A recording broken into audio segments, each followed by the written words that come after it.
Hi friends, నమస్తే అండి. నేను మీ Jyotsna. Welcome to my channel housewife kitchen creatives easy recipes అండి.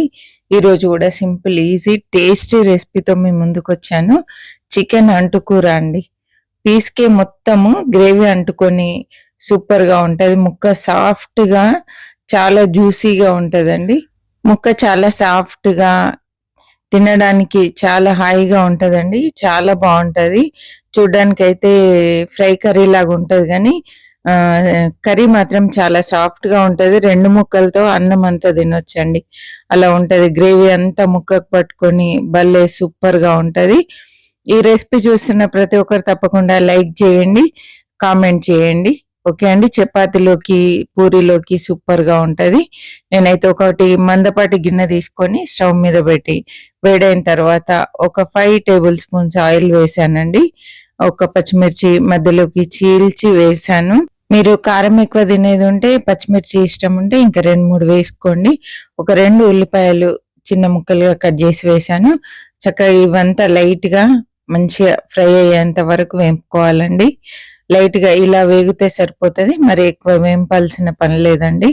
ఇప్పుడు కొంచెం పుదీనా వేసుకోవాలి. ఫ్రెష్ పుదీనా వేసి లైట్ గా ఫ్రై చేయాలి. కొంచెం మగ్గితే సరిపోతుంది. మరి కలర్ వచ్చేంత వరకు వేంపాల్సిన పని లేదండి. ఇలా లైట్ గా వేగితే సరిపోతుంది. పుదీనా మరీ ఎక్కువ వేగితే కూడా ఆ ఫ్లేవర్ బాగుండదు. ఇలా అయిన తర్వాత 1 టేబుల్ స్పూన్ అల్లం వెల్లుల్లి పేస్ట్ వేసుకోవాలి. 1 కేజీ చికెన్ కి అన్ని కొలతలు చెప్తున్నానండి. 1 కేజీకి పర్ఫెక్ట్ గా అన్ని మసాలాలు, కారం, ఉప్పు చెప్తున్నాను. కొంచెం మీరు స్పైసీగా తింటే మాత్రం ఇంకాస్త పడుతుంది. ఇలా అల్లం వెల్లుల్లి పేస్ట్ పచ్చివాసన పోయేంత వరకు చక్కగా వేపుకోవాలి. ఇలా అల్లం వెల్లుల్లి వేగిన తర్వాత పసుపు వేసుకోవాలండి. 1/2 టీ స్పూన్ పసుపు వేస్తున్నాను. ఒక టమాటా చిన్న ముక్కలు కట్ చేసి వేసాను. 4 టీ స్పూన్ల కారం అండి.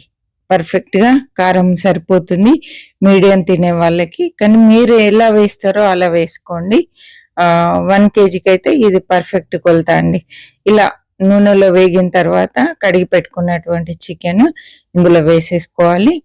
చికెన్ మొత్తం వేసేసిన తర్వాత కొంచెం ఫ్లేమ్ హైలోనే ఉంచేసి చికెన్ చక్కగా వేగేంత వరకు, అంటే మంచి వాసన వచ్చేంత వరకు ఇలా హైలో పెట్టి ఫ్రై చేయాలండి.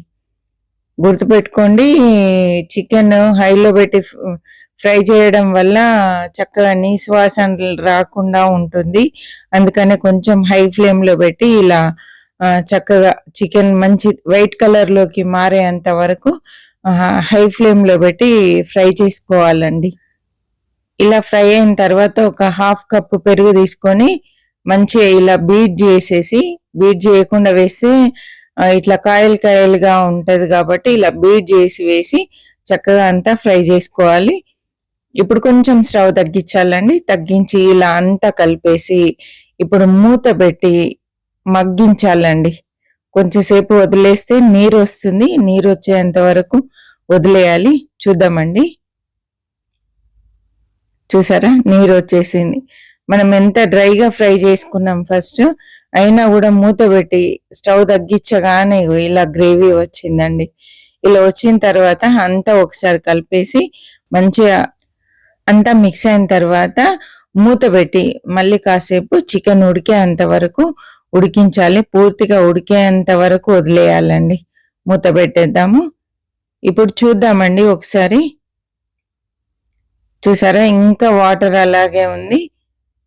ఎంత నీరు వచ్చింది చూడండి. ఈ చికెన్ లో వచ్చే నీటితో మొత్తం ఉడికేంత వరకు ఉడికించాలండి. ఇలా ఉడికిన తర్వాత ఉప్పు 1.5 టీ స్పూన్ వేస్తున్నాను. ఉప్పు వేసేసుకొని అంతా ఒకసారి మంచిగా కలిపేయాలి. ఉప్పు ముందే వేస్తే ముక్కకు బట్టి ముక్క ఎక్కువ ఉప్పుగా అవుతుందండి. అందుకే కాస్త ఆలస్యంగా వేసాను. ఇలా కొంచెం ఉప్పు వేసి కలిపిన తర్వాత కొబ్బరి పొడి వేయాలి. ప్లెయిన్ కొబ్బరి అండి, మిక్సీ పట్టాను. ఎండు కొబ్బరి పొడి అండి. పచ్చి కొబ్బరి అయినా వేయొచ్చు, కానీ ఎండు కొబ్బరి చాలా టేస్టీగా ఉంటది కాబట్టి ఎండు కొబ్బరి వేయండి. కొంచెం గరం మసాలా వేసాను, కొంచెం పుదీనా వేసానండి. ఫ్రెష్ పుదీనా వేసేసుకొని అంతా ఒకసారి మళ్ళీ కలిపేయాలి.